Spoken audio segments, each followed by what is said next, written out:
All right, so I have this Thetford Excellence or 565 that was gifted on a Buy Nothing group, and I thought it was a great opportunity here. Um, Cleaned it up, put the batteries in, didn't work, of course. Did some research, as I'm sure all of you know by now, that this electrical flush is really poorly designed, fails very quickly, and then you're out of luck. It costs about 150 bucks to replace. There is a manual version, but in the US they actually don't sell it, and so you either have to spend another 100 or so something dollars and get it from overseas, or I think there's a guy selling it for about 50-60 bucks on eBay. That being said, you can buy a new portable toilet for almost that price, so it's not really worth it. And so looked everywhere, couldn't find any kind of alternatives, so kind of went down this rabbit hole of trying to figure out how to do it. I think I have a way, and I'm gonna go ahead and show you guys how I did that. Okay, so here's what I did. Tried cleaning all the battery terminals up. Pretty much tried everything I could. Couldn't get it to work. As you can see, I've completely disassembled this whole thing. But if you buy this transfer pump on Amazon, about $10-15 at most, and there's many different kinds, I think this is going to work. So let me show you what I did. This pump used to kind of be one piece here.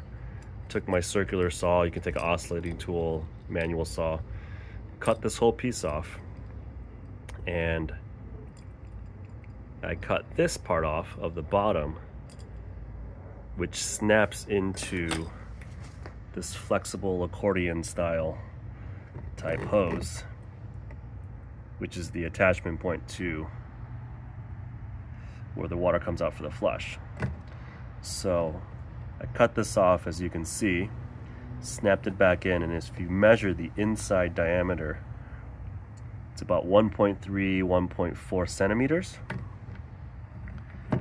And I got lucky because this pump comes with a tube that has an outside diameter of just about 1.3, 1.4. And so it can just slide right into that old plastic part. We'll hook all the tubes back up, and we should be able to flush here. I ended up sawing off this as well, just to kind of re-put this back in there. It's not going to look pretty, but at least the pump's not completely dangling around up here. But I'll go ahead and put it back together and show you what it looks like.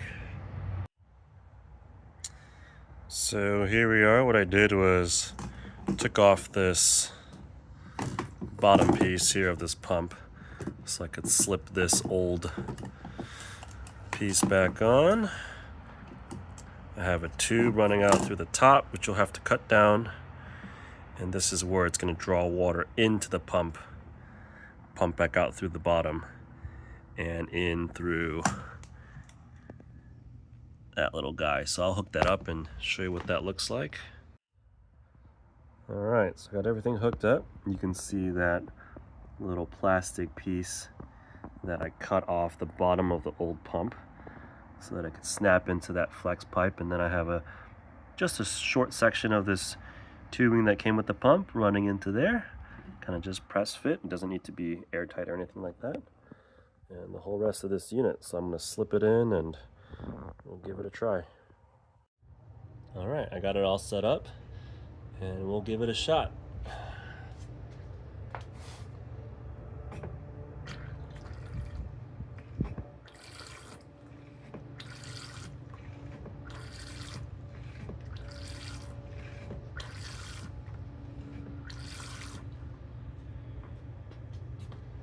Ooh. So it's definitely not pretty, and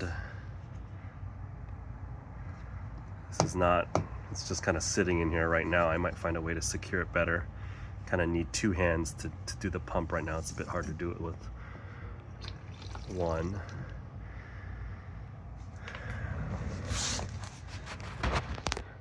But yeah, I'd say for 10 bucks, this is a easy compromise to make. And what I like about this actually pumps really well. I don't know how the original flush worked, but this seems like I can do quite a bit more powerful of a flush if I want to. And if it ever fails on me, you can just spend another 10 bucks. So I hope this video helps some of you guys out there. It seems like there's really not an option to replace this guy unless you want to spend 60 bucks for the manual one if you can find it in the US, or just buy a whole new unit, which just seems like a really big waste to me. So hopefully this helps out. I'll be testing it out in a couple weeks, but it seems to work really, really well. All right, enjoy.